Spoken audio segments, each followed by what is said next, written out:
Boa noite, louvado seja o nome do Senhor Jesus.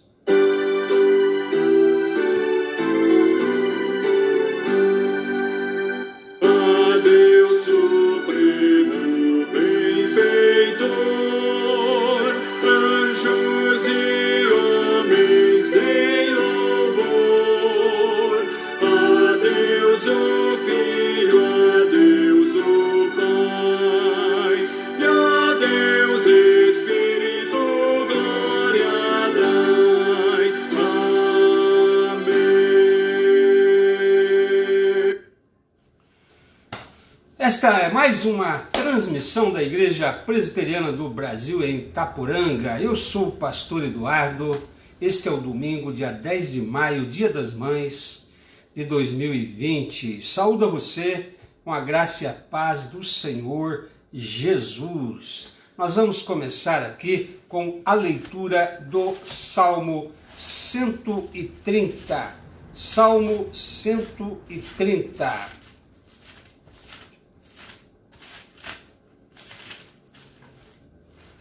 Das profundezas clamo a ti, Senhor, escuta, Senhor, a minha voz. Estejam alertas os teus ouvidos às minhas súplicas. Se observares, Senhor, iniquidades, quem, Senhor, subsistirá? Contigo, porém, está o perdão para que te temam. Aguardo, Senhor, a minha alma o aguarda. Eu espero na sua palavra. A minha alma anseia pelo Senhor, mais do que os guardas pela romper da manhã, mais do que os guardas pelo romper da manhã. Espere, Israel, no Senhor, pois no Senhor há misericórdia, nele copiosa redenção. É ele quem redime a Israel de todas as suas iniquidades. O salmista clama, ele usa uma expressão das profundezas, né? Estava, portanto, numa situação de fundo de poço, estava, portanto, em uma situação de estar numa região perigosa, difícil, né? E aí passa a clamar ao Senhor, escuta, Senhor, a minha voz, né? Olha, Senhor, se o Senhor observar meu pecado, quem é que pode subsistir? Contigo, porém, está o perdão para que te temam. E por isso ele aguarda o Senhor, aguarda na misericórdia do Senhor, aguarda na sua palavra, né? Mais do que os guardas pelo romper da manhã. É como aquela sentinela que tem que passar a noite toda em vigília, ansiando pelo raiar do dia. Assim é como ele se sentia, assim é como muitas pessoas se sentem quando estão numa situação, né, de trevas, de profundeza, não vê a hora de chegar à luz, de chegar à palavra, de chegar à redenção do Senhor, né? Então, creio que muitas vezes nós, nos pegamos necessitados de clamar ao Senhor. Há pessoas aí que estão vivendo em profundas tristezas espirituais, em profundezas terríveis da alma, né? Trevas que não passam, né? É hora de clamar ao Senhor, é hora de aguardar pela sua palavra, é hora de aguardar pelo seu perdão e misericórdia, né? Que Deus fale com você esta noite também, no decorrer da nossa ministração. Nós temos aqui mais um hino para louvarmos o Senhor.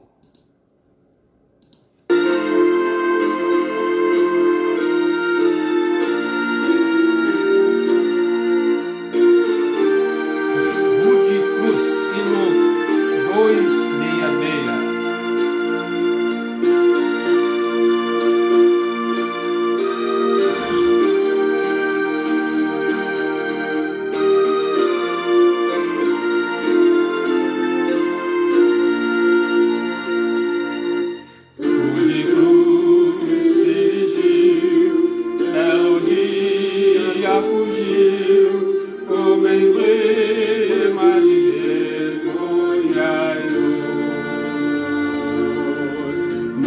eu sei que na cruz, nesse dia, Jesus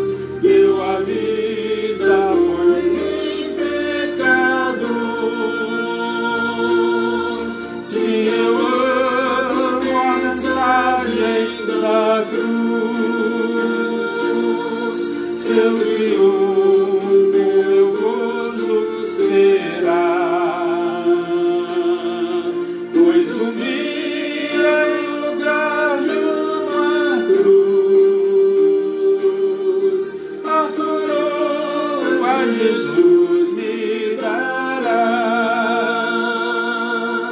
Desde a glória dos céus, o poder de Deus ao Calvário humilhante baixou. Nessa cruz para mim há mistério sem fim, porque nela Jesus me salvou. Se eu amo a mensagem da cruz, seu triunfo meu gozo será. Pois um dia em lugar de uma cruz, a coroa Jesus me dará.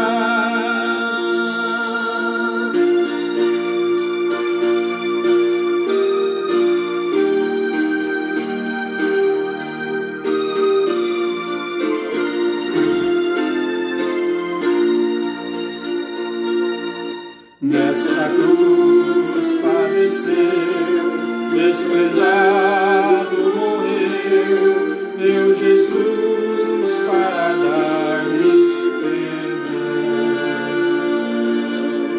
Eu me alegro na cruz, ela vem graça e luz para minha santificação.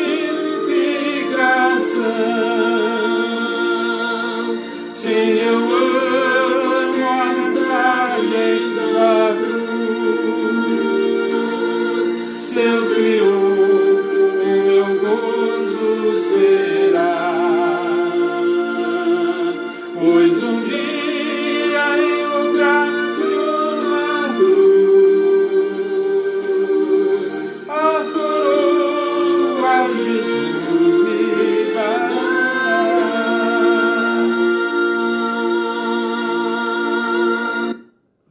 Louvado seja o nome do Senhor Jesus. Nós vamos agora invocar o nome do Senhor. Senhor nosso Deus e Pai, louvado seja teu grande nome. Nós, ó Pai, teus filhos e filhas, estamos atentos à ministração da tua palavra e por isso, Pai, desejamos ouvir o Senhor falar conosco. Abençoe a todas as pessoas que de uma forma ou de outra terão contato com essa ministração. Que a tua palavra fale fundo, Senhor, aos corações. Que haja, Senhor, toda uma situação de serem abençoados pelos simples fatos de ouvir. Mas ainda mais, ó Pai, pelo fato de que a tua palavra não volta vazia, há de produzir nesses corações, ó Pai, o propósito pelo qual o Senhor, ó Pai, a ministra, pois cremos que é o Senhor que fala, ó Pai, não é o teu servo, é o Senhor que fala com as pessoas, e por isso mesmo fala, Senhor, esta noite também, através da tua palavra, tira toda a dificuldade que alguém possa ter, seja de concentração, seja de entendimento, seja por ordem espiritual. Pai, conceda, Senhor, o arrependimento para a vida, conceda a fé salvadora, conceda que a pessoa ao ouvir essa palavra, a palavra da verdade, possa, Senhor, ela realmente, Senhor, ser alcançada pela tua graça, misericórdia, pela tua salvação, redenção e remissão. Ó Deus eterno, nós cremos, Senhor, que assim o Senhor faz. Cremos, ó Pai, no teu poder. Abençoe as pessoas que estão precisando nesse momento de uma palavra do Senhor. Há pessoas aflitas, desesperadas, há pessoas nas profundezas, ó Pai, há pessoas que estão vivendo uma longa noite que nunca termina, elas anseiam pelo raiar do dia, elas anseiam, ó Pai, pela luz que pode, Senhor, finalmente libertá-las das trevas, ilumina corações, salva as pessoas, opera de maneira eficaz, Pai, opera, Senhor, de uma maneira tal em que o Senhor venha, ó Pai, a salvar vidas, ó Pai. Nós cremos no Senhor, cremos no Teu poder, na Tua bondade. Por isso, Senhor, oramos nesse momento, capacita o Teu servo, capacita as pessoas, entendendo a palavra, em nome de Jesus. Amém. A nossa meditação esta noite está na carta de Paulo aos Efésios, capítulo 1, versículos de 3 a 14. Bendito Deus e Pai de nosso Senhor Jesus Cristo, que nos tem abençoado com toda sorte de bênção espiritual nas regiões celestiais em Cristo, assim como nos escolheu nele antes da fundação do mundo para sermos santos e irrepreensíveis perante ele, e em amor nos predestinou para ele, para a adoção de filhos, por meio de Jesus Cristo, segundo o beneplácito de sua vontade, para louvor da glória da sua graça, que ele nos concedeu gratuitamente no amado, no qual temos a redenção pelo seu sangue, a remissão dos pecados, segundo a riqueza da sua graça, que Deus derramou abundantemente sobre nós, em toda sabedoria e prudência, desvendando-nos o mistério da sua vontade, segundo o beneplácito que propusera em Cristo, de fazer convergir nele, na dispensação da plenitude dos tempos, todas as coisas, tanto as do céu como as da terra.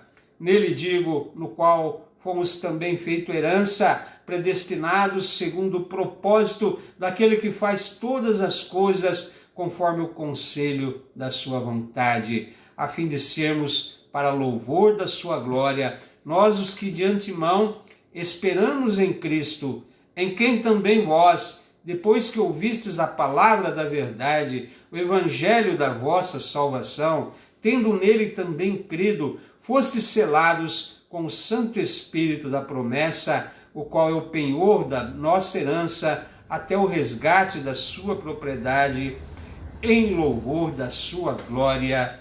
Amém. E Deus abençoe a leitura e a exposição da palavra de Deus. Temos aqui, nesse trecho que foi lido, um hino que era bem conhecido da igreja no primeiro século, né? E esse hino, ele louva, né, a Deus pelo plano de salvação, né? O apóstolo Paulo, então, ele nos revela, usando esse hino, né, o plano de Deus para a salvação daquelas pessoas que vierem a crer no Senhor, né? O apóstolo Paulo, às vezes, colocava muitos hinos nas suas epístolas, né? Era coisa comum antigamente, né? Então, mas este plano aqui, ele foi concebido na eternidade, não o hino, né? O plano foi concebido na eternidade. Por isso mesmo, a Trindade participa de todo o plano de salvação, né? E vamos começar então pelo Deus Pai, né? Um hino de louvor à Trindade, um hino de louvor ao Deus Pai. O versículo 3 diz: Bendito o Deus e Pai de nosso Senhor Jesus Cristo, que nos tem abençoado com toda sorte de bênção espiritual nas regiões celestiais, né? Louvado seja o Deus Pai pelo propósito de nos abençoar, né? E Paulo diz aqui, com toda sorte de bênção espiritual. Ou seja, no original diz que o Senhor não nos negou nenhuma bênção espiritual, né? Na pessoa do Senhor Jesus são concedidas a nós, né, por vontade do Pai, todas as bênçãos espirituais, né? Essa foi a vontade de Deus. Se existe um plano de salvação, é porque tem um Deus que resolveu salvar pessoas. E ele concebeu isso antes da criação do mundo, né? O que o texto fala aqui é louvar ao Senhor pelo seu propósito de nos abençoar, de não nos sonegar bênção espiritual nenhuma. Também por nos escolher antes mesmo da fundação do mundo para sermos separados para Ele, conforme o versículo 4, assim como nos escolheu nele antes da fundação do mundo para sermos santos e irrepreensíveis perante Ele. Nos escolheu em Jesus, né? Jesus é pessoa central na história da humanidade, né? E Deus nos escolheu para nos salvar na pessoa do Senhor Jesus. Nos predestinou em Jesus, né? Ou seja, a salvação precisa ser entendida, ou a eleição, ou a predestinação, precisa ser entendida na pessoa de Jesus. Então ninguém, sem passar pela cruz, sem passar pelo arrependimento e fé na pessoa de Jesus, né, não pode se considerar um eleito, um predestinado. Porque o Senhor nos predestinou, nos escolheu em Jesus, né? Portanto, uma pessoa nunca será considerada eleita por si mesma, porque supostamente Deus a elegeu. Não, Deus a elegeu em Cristo.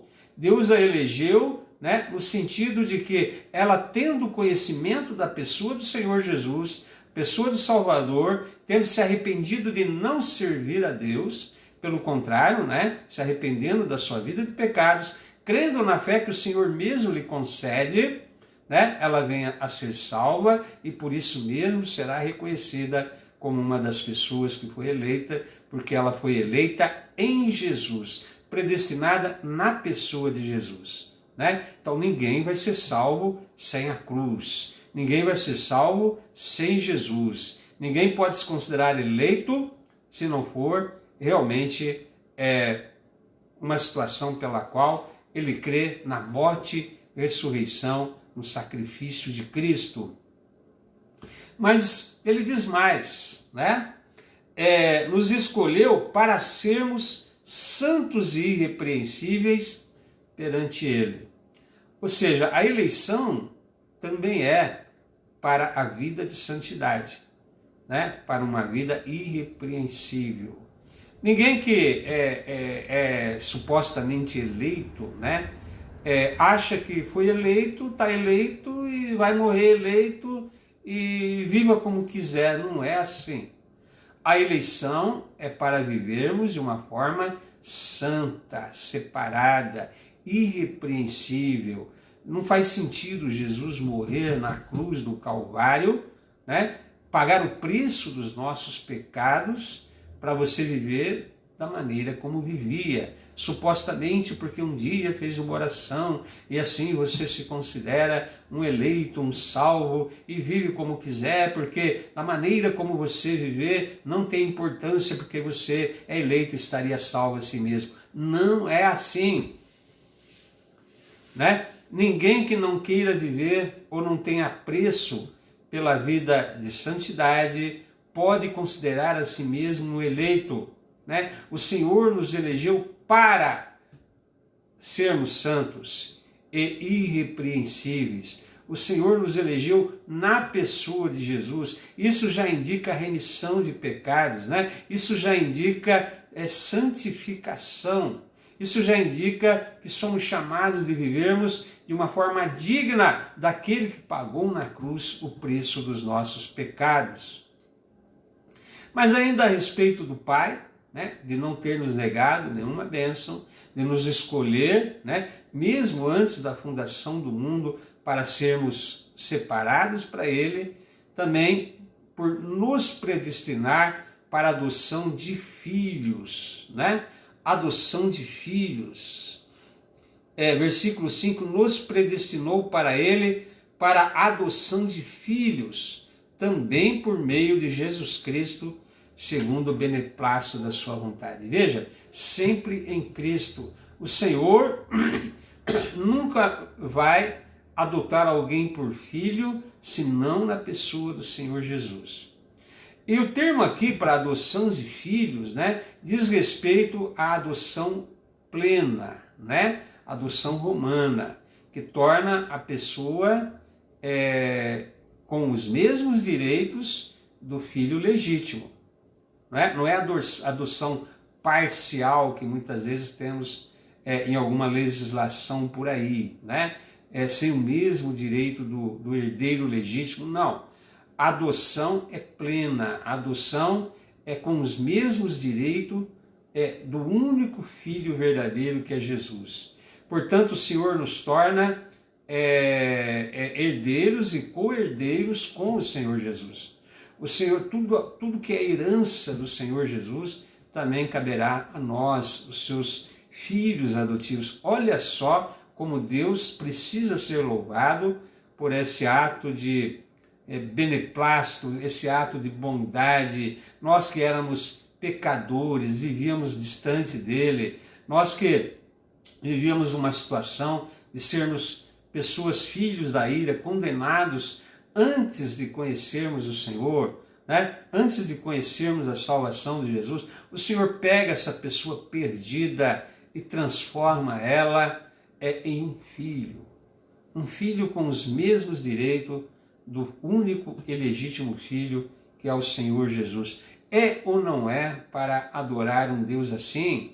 Ele é digno de todo louvor, nós somos criados para isso, né? Fomos recriados em Cristo Jesus para o louvor da sua glória. Por isso mesmo, queridos, aqui vem o primeiro refrão, né? O versículo 6 diz exatamente isso, é o primeiro refrão: para louvor da glória da sua graça que ele nos concedeu gratuitamente no amado.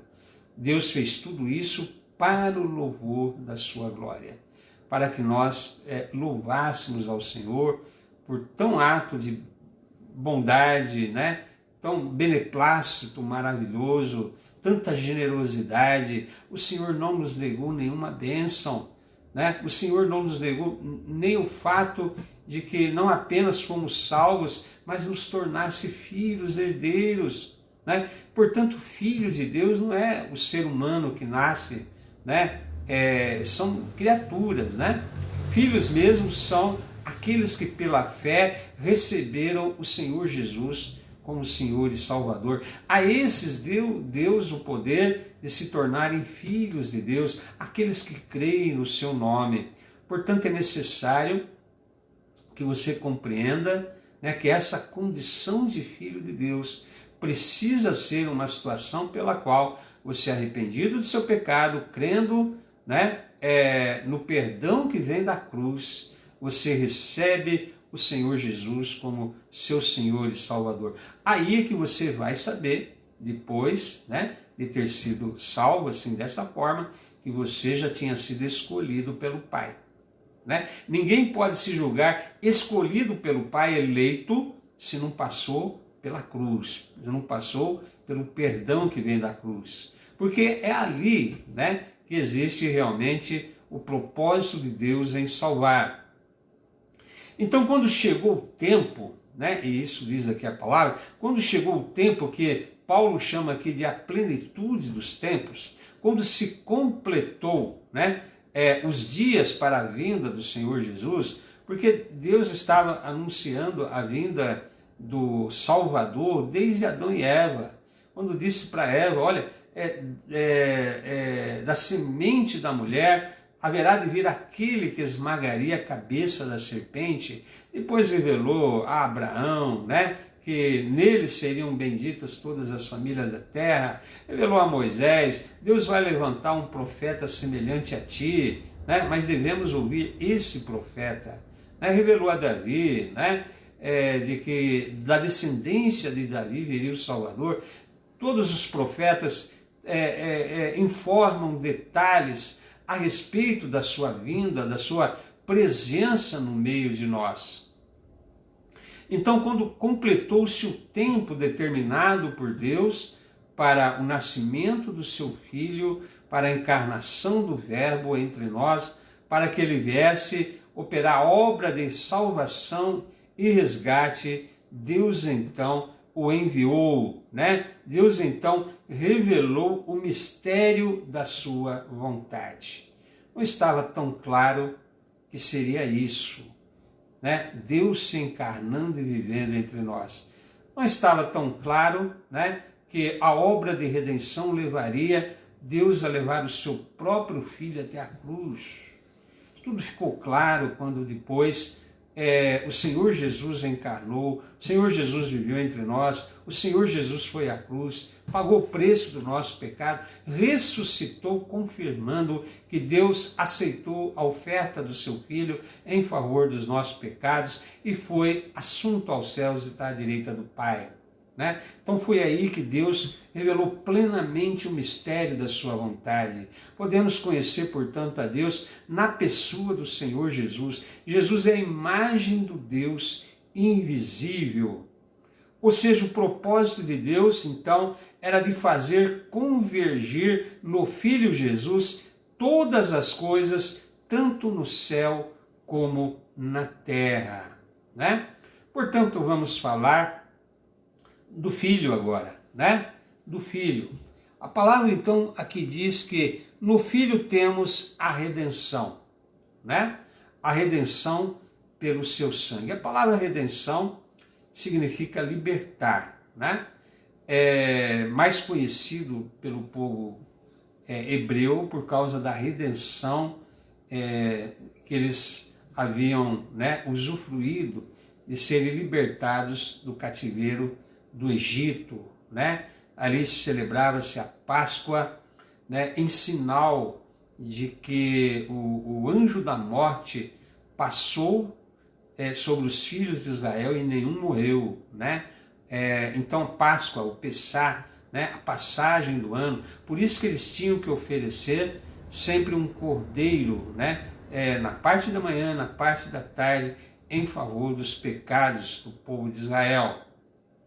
Deus criou uma imagem assim, né, de que um cordeiro morto haveria então de remover os pecados daqueles que precisavam ser perdoados. Então, quando Deus criou essa imagem de que um cordeiro haveria de ser morto, né, para a redenção, para a libertação dos pecados, quando chegou o Senhor Jesus, né, já existia no entendimento do povo de Israel, aqueles que estavam esperando o Messias, né, esse conceito de redenção. Veja que Deus trabalha com muita antecedência. Deus foi criando imagens, conceitos, para que quando o seu Filho viesse, para que quando ele fizesse a sua obra de salvação e redenção, as pessoas fossem compreender. Foi isso que João Batista falou para os seus discípulos, né? Está vendo aquele homem ali? Eis o Cordeiro de Deus que tira o pecado do mundo. Aquele homem vai morrer como um cordeiro é morto pelo pecado das pessoas. Então, quando Jesus morreu na cruz e morreu na hora do sacrifício da tarde, né, se cumpriu o propósito de Deus de redenção, de libertação, né, do cativeiro do pecado, da libertação espiritual, que faz com que, então, o Senhor Jesus seja o Redentor. Mas também diz, temos a redenção pelo seu sangue, a remissão dos pecados. Já a remissão significa dívida, né? Perdão de dívidas, né? Que também é um conceito, porque nós pecamos, temos dívidas em relação ao nosso Deus pelos nossos pecados e não temos como pagar essa dívida, né? Porque sempre haveremos de pecar novamente, sempre haveremos até de aumentar essa dívida, sempre haverá uma situação que esse resgate é impossível, né? Tentando viver ou fazer boas obras, porque continuaríamos a pecar, uma dívida impagável. E por isso Deus providenciou, né, a remissão dos nossos pecados, né, o pagamento das dívidas de pecado que temos para com Deus, na pessoa do Senhor Jesus. Lá ele pagou o preço dos nossos pecados. Não temos mais dívidas em relação a Deus pelo tempo em que vivíamos na ignorância e vivíamos nos nossos pecados, né? Também, né, recaiu sobre o Filho, o seu sacrifício na cruz, na sua ressurreição, a remissão dos nossos pecados. Eu já vi pastores ignorantes falando aí, né, que Jesus pagou o preço que o diabo queria para que as almas fossem salvas. Não tem nada a ver com o diabo.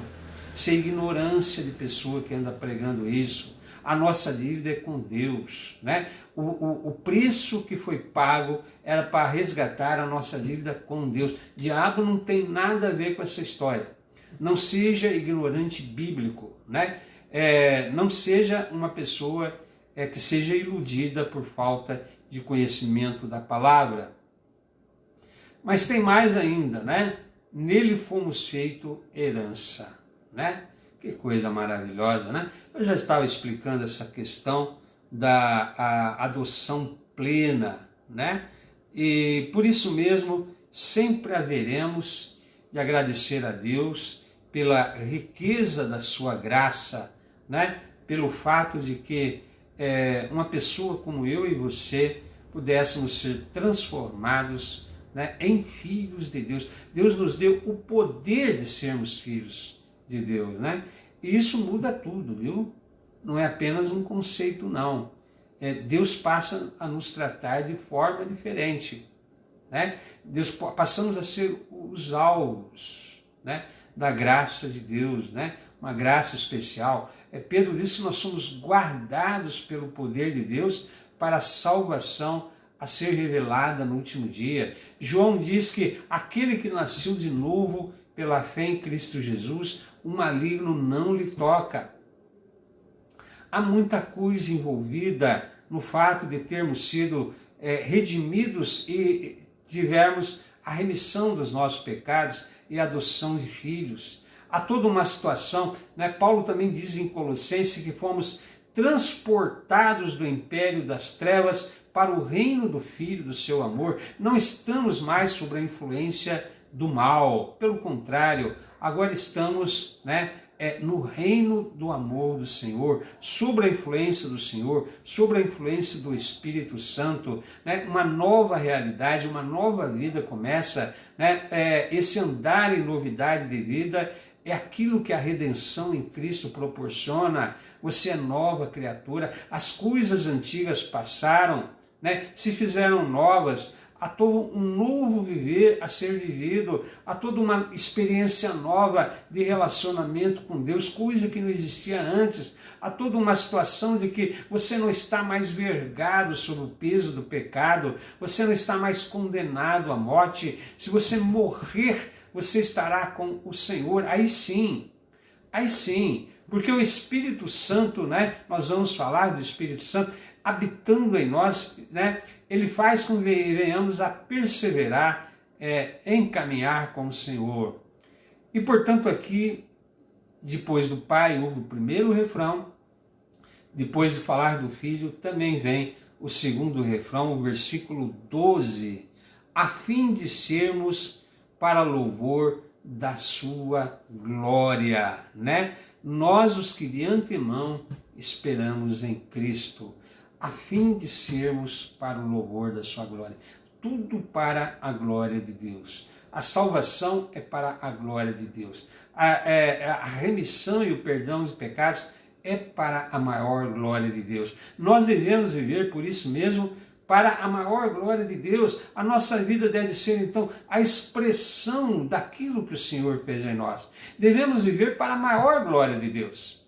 Não para nós mesmos, como vivíamos antes. Não vivermos de forma egoísta, como vivíamos antes. Agora a nossa vida pertence ao Senhor, né? Agora nós vivemos não para viver simplesmente, vivemos para a glória de Deus, para que se manifeste em nós, né, as virtudes daquele que nos chamou das trevas para a sua maravilhosa luz, né? Então a vida do cristão tem esse novo sentido, tem esse novo propósito, viver para a glória de Deus, para a maior glória de Deus. Tudo que você vier a fazer, né, a partir do momento que você foi salvo, tem que ter essa meta no seu viver, né? Vai honrar o Deus que me salvou, é para a glória de Deus, vai exaltar o Deus a quem eu sirvo, no meu trabalho, no meu afazer, até no meu lazer. Eu estou exaltando, eu estou fazendo com que a minha vida seja uma expressão, né, para que outros honram o Senhor, né, pelas minhas boas obras, como diz o Senhor Jesus, né, para que todos vendo as suas boas obras, né, louvam ao Senhor, né, dos céus por sua causa. Então devemos viver para a maior glória de Deus. Então aqui há uma explicação de como a salvação nos alcançou, né? A partir do versículo 13, né? Em quem também vós, depois que ouvistes a palavra da verdade, o evangelho da vossa salvação, tendo nele também crido, fostes selados com o Santo Espírito da promessa. Ou seja, a fé vem pelo ouvir e ouvir a palavra de Deus. Como eu disse no início, ninguém será salvo por supostamente considerar-se a si mesmo eleito. Já ouvi muita gente pensando isso, né? Não existe salvação se não for na pessoa do Filho. O Senhor nos elegeu, nos predestinou em Cristo para sermos conforme a imagem do seu Filho. Por isso uma pessoa precisa ouvir a mensagem da verdade, o evangelho da salvação, tem que crer na pessoa do Filho, senão não é salvo. Não pode se considerar eleito, muito menos filho de Deus. Tem que passar pelo arrependimento, pela fé. Se algum pastor andou ensinando isso para você, ele está cometendo um crime contra a sua pessoa, contra a sua salvação. Está distorcendo a palavra de Deus. Não existe salvação sem passar pela pessoa do Senhor Jesus, sem passar pela cruz, sem crer na mensagem do Evangelho, sem arrependimento verdadeiro, né? Porque o arrependimento é que nos faz perceber que eu não quero mais viver aquela vida que eu vivia antes, agora eu quero viver uma vida que honra e glorifica o Deus que morreu por mim. Por isso entra aqui o papel do Espírito Santo, que é aplicar a obra da redenção feita por Jesus há 2000 anos atrás, aplicar na minha vida hoje, aqui agora, né? Porque o Espírito Santo pode fazer isso. Então, aqui diz que no dia mesmo em que ouvi a palavra da verdade, o evangelho da salvação, né? Fui selado com o Santo Espírito da promessa. Aqui muitos tropeçam também, né? Ou seja, você é revestido, você é batizado com o Espírito Santo no dia da sua salvação. Você foi selado no dia da salvação, né? Você ouviu a palavra, você creu na palavra, você foi santificado pela fé em Cristo, você foi lavado no sangue de Cristo, feito a habitação do Espírito Santo, o Espírito Santo vem morar em você e é por isso que você é salvo. Essa experiência é uma só, não existe segunda bênção, não existe uma coisa é crer em Jesus, outra coisa é ser selado no Espírito Santo, não. Há muitos cristãos sendo enganados nessa parte também, desde o dia em que ouviste a palavra da verdade, o evangelho da vossa salvação, tendo também nele crido, fostes selados com o Santo Espírito da promessa. Isso é que é a salvação, isso é a confirmação de que você foi salvo. O fato de o Espírito Santo vir habitar em você, de produzir um novo nascimento. Essa nova vida só é confirmada porque você foi lavado no sangue de Jesus e não ficou vazio. Parece que tem pessoas que acreditam assim, né? Então eu creio em Jesus, fui lavado no sangue de Jesus, mas ainda não tenho o Espírito Santo. Isso é impossível, né? O Senhor não deixa essa casa vazia. Ele não limpou a casa para deixá-la vazia. No dia em que você creu, você recebe o Senhor Jesus como Senhor e Salvador, senão você não foi salvo. É muito claro o que ele diz aqui. Tanto é claro que eu vou repetir para que você não fique com dúvida. Em quem também vós, depois que ouvistes a palavra da verdade, não antes, viu? Depois que você ouviu a palavra da verdade, o evangelho da vossa salvação, tendo nele também crido, fostes selados com o Santo Espírito da promessa. Ninguém é salvo antes de ouvir a palavra. Ouviu a palavra, creu no evangelho da verdade, você foi selado com o Santo Espírito da promessa. Claro, como mais do que isso é impossível. Por que as pessoas distorcem essas coisas? E tem mais, né? A presença do Espírito Santo em nós passa a ser o penhor da nossa herança, né? O qual é o penhor da nossa herança. O Senhor queria que tivéssemos uma garantia de que somos propriedade dele, né? Não é apenas uma questão de palavras, de você crer em palavras. Há uma realidade espiritual mudada. A presença do Espírito Santo na vida daquele que creu e foi salvo e remido, né, e foi redimido, é a evidência de que você realmente foi perdoado, a evidência de que realmente você foi salvo, a presença do Espírito Santo em você, selando você para Deus. Agora você é propriedade do Senhor. Selo é isso, ninguém pode tocar, porque você agora tem dono, você agora é propriedade do Senhor. Por isso que o apóstolo João diz isso: se você nasceu de novo, o maligno não lhe toca, não pode.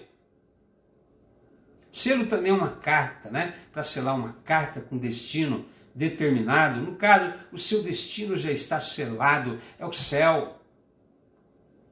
Né? Isso é importante para que você compreenda de uma vez por todas que a salvação é isso.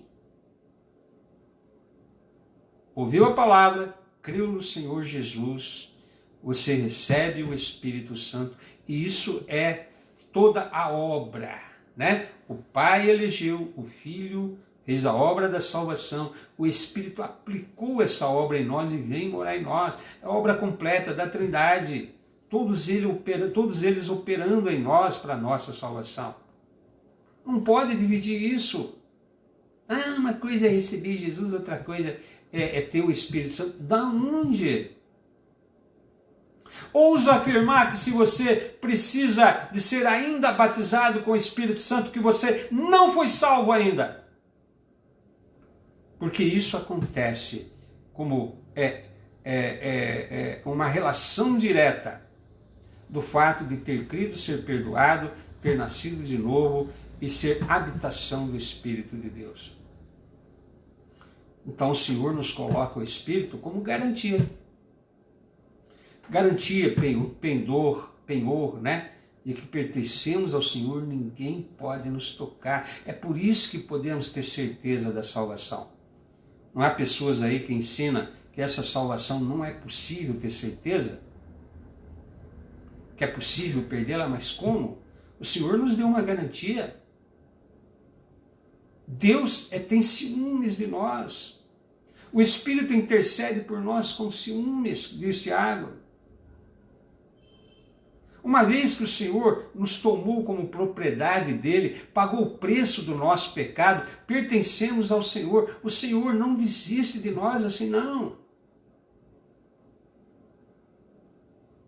De uma vez por todas, creia no que o apóstolo João disse, que a vida eterna não é um tempo lá no futuro. A vida eterna é Jesus. Deus nos deu a vida eterna. A vida eterna está em seu Filho. Quem tem o Filho tem a vida eterna. Quem não tem o Filho não tem. Estas coisas vos disse o apóstolo João, na sua primeira epístola, capítulo 5, versículo 13, para que creiais, né, que tendes a vida eterna.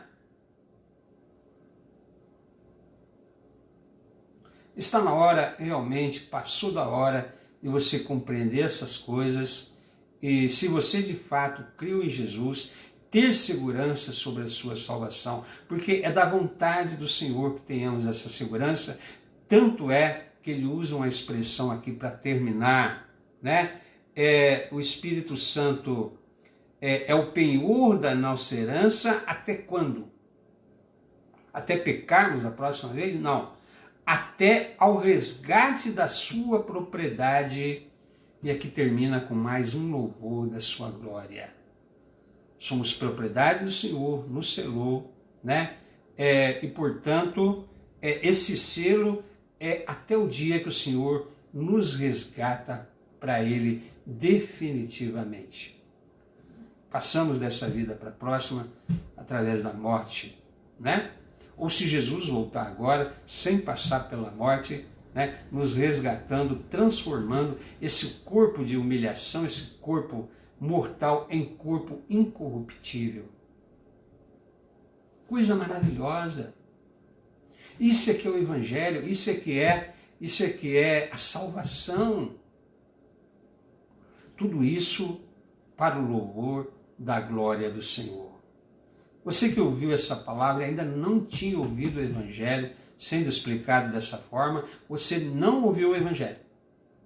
E agora que você entendeu o Evangelho, arrependa-se de viver uma vida sem Deus, creia na morte e ressurreição do Senhor Jesus, creia nesse plano de salvação, creia que se você assim proceder dessa forma ainda hoje, orando aí no seu quarto, entregando a sua vida a Jesus, pedindo perdão por seus pecados, convidando o Senhor Jesus a entrar na sua vida, sim, Senhor, convidando a entrar na sua vida.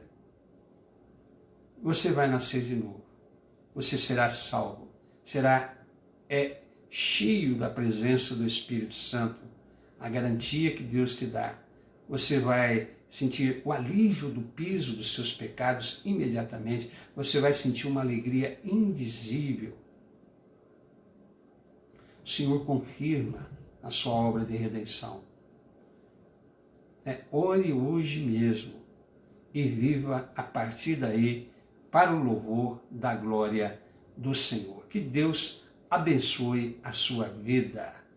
Nós vamos ter aqui mais um hino, o hino 306 do Inário Presbiteriano.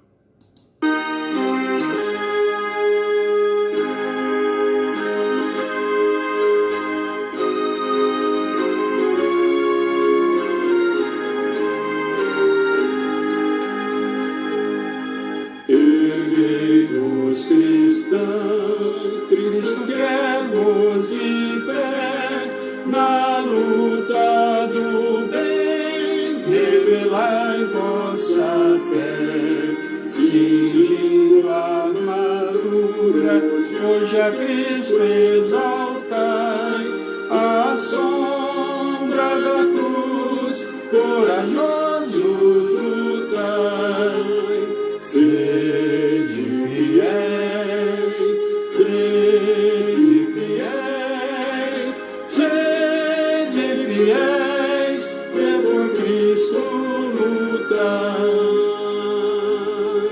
Jesus vos remiu, afastai o temor, confiante segui vosso bom Salvador, na causa de Cristo, fervor demonstrai, à sombra da cruz, corajosos lutai, sede fiéis, sede fiéis, sede fiéis, por Cristo lutai.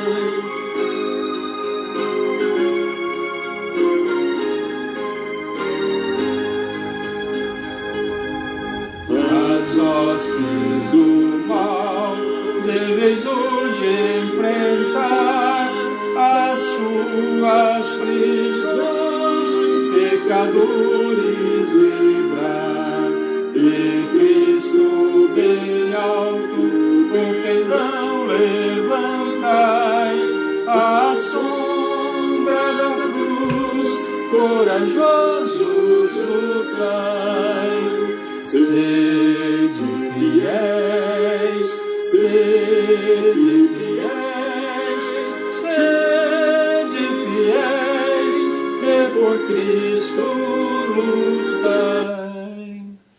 Louvado seja o nome do Senhor Jesus. Vamos fazer a oração final e a bênção. Domingo passado, me perdoem, esqueci de impetrar a bênção.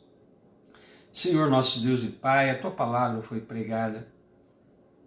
Se algum coração ainda, Pai, não era seu, se alguma pessoa ainda não havia sido salva, apesar de estar na igreja também durante tantos anos, se nunca ouviu o Evangelho dessa forma, porque esta é a verdade do Evangelho, que o entendimento tenha entrado, que o arrependimento de viver uma vida sem o Senhor, uma vida de pecados, tenha sido plenamente, ó Pai, entrado na mente dessa pessoa. Que o Senhor conceda o arrependimento para a vida, que o Senhor conceda a fé salvadora para crer que o Senhor Jesus pagou o preço desses pecados. Crer que a ressurreição de Jesus é a confirmação de que o Senhor aceitou o sacrifício do seu Filho. Crer, sobretudo, que essa pessoa será aceita como filho, perdoada, por ter finalmente entendido a mensagem, crido nela e ser selada com o Teu Santo Espírito. Pai, faça isso, que essa pessoa seja levada a orar nesse momento, entregando definitivamente a sua vida ao Senhor Jesus. Abençoe, Pai, a tantos quanto ouviram, e que a graça maravilhosa do Senhor Jesus, o amor de Deus o Pai, a eterna comunhão e consolação do Espírito, seja sobre todos vós, desde agora e para sempre. Amém. E Deus abençoe a todos.